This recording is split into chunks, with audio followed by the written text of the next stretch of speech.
5 ಬಗೆಯ ಸೊಪ್ಪು ತಗೊಂಡ್ವಿ. ಸೊಪ್ಪು ತಗೊಂಡು ಚೆನ್ನಾಗಿ ಜಜ್ಜಿ ಚಟ್ನಿ ಮಾಡಿದ್ವಿ. ನಂತರ ಗಂಜದಲ್ಲಿ ಹಾಕಿ 4 ಬಾರಿ ಕುದಿಸಿದ್ವಿ 4 ಬಾರಿ. ಅದಕ್ಕೆ ಬಂದಿದ್ದೆ ಆದ್ಮೇಲೆ ಏನು ಮಾಡಬೇಕು, ಈ ಥರದ್ದು ಯಾವುದಾದ್ರೂ ಒಂದು ಡ್ರಮ್ ತೊಗೊಂಡು 200 ಲೀಟ್ರಿಗೆ ಅಂತ ಹೇಳಿದ್ವಲ್ಲ, ಸೊ ಆ ಡ್ರಮ್ ತೊಗೊಂಡು ಈ ಥರದ್ದು ಹಾಕ್ಬಿಟ್ಟು ಸೊ ಅದು ಹಾಕ್ಬಿಡು ಅದನ್ನು ಯಾರಾದರೂ ಹಾಕಿ ಹಾಕಿ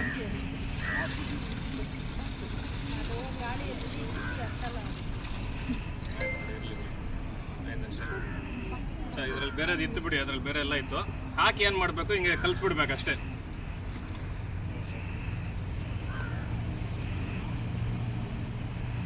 ಸೊ ಇದನ್ನು ತಣ್ಣಗಾಗೋ ಥರ ಹಿಂಗೆ ಕಲಿಸ್ಬಿಟ್ಟು ಒಂದು 2 ರಿಂದ 3 ದಿವಸ ನೆರಳಲ್ಲಿ ಇಟ್ಬಿಟ್ರೆ ಆಯಿತು.